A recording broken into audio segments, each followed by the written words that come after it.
Hello, everybody. My name is Ethan Cordes, and I will be starting a series of YouTube videos explaining GPS tracking in sports in the system that you do that with.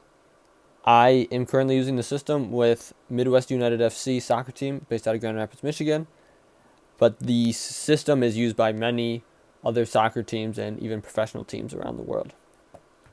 So firstly, what is GPS? It comes in two parts. There's a tracker and there's a system. The image on the top left that has the tracker labeled GIL is the individual tracker. That's what is worn by the players. The image to the right of that with the three girls wearing the vests, I call them bibs, sports bras. There is a compartment in the back that individual tracker goes in. That's how the players wear it around during the session. Larger than that, there's the system. The image on the bottom left is the case, the board that the individual trackers plug into. And from there, you can connect that to your computer and upload it to the system, which the bottom right is an image of the system on the computer. At the top, you have the calendar dates. In the middle, with the multiple blue boxes with information below, that is the session summary. The metrics that we track, there's various. Total distance, that is measured in yards.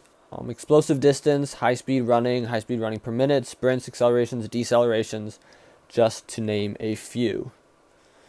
That is an image of that box that you can carry that holds the board and the individual units when they're plugged in. So how do you use the system? Before training, make sure the units are all turned on and everybody has their unit. The image on the top right, you see the box, and then on top of that there's all the units in the styrofoam holder.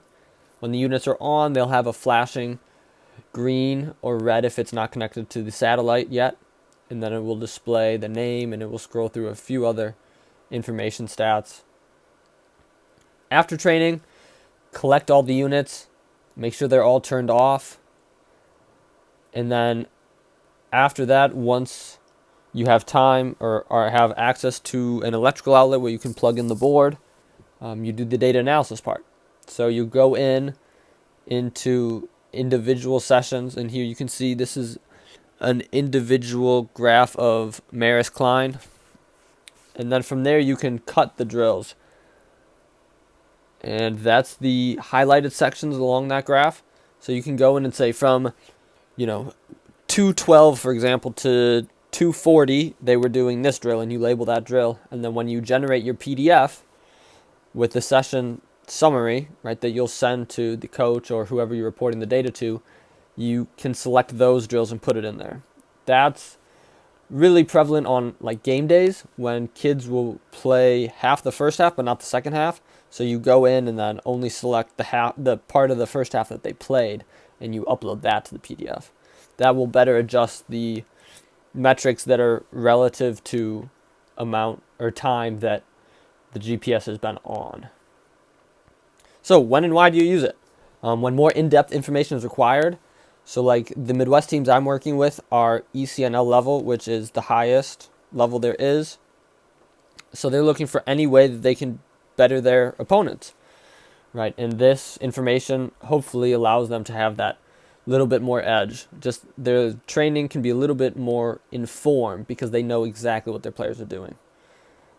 Building off of that, analyzing your player performance, you can see who's not working so hard, who's not doing as many sprints, not covering as much ground, versus the people who actually are, but stuff you might not notice by just the eye test.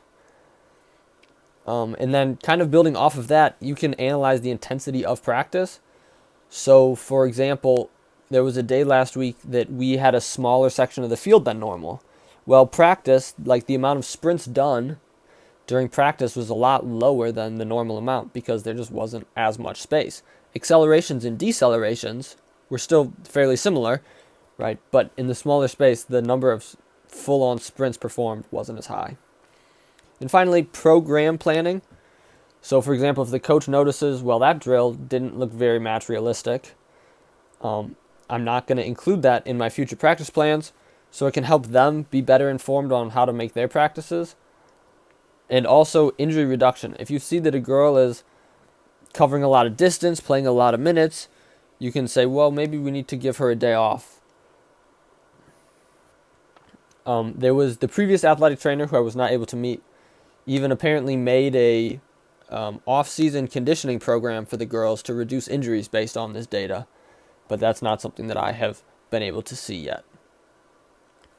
That is all the information for the first video. I will be back next week with another video getting into the individual metrics that we measure. Thank you for watching.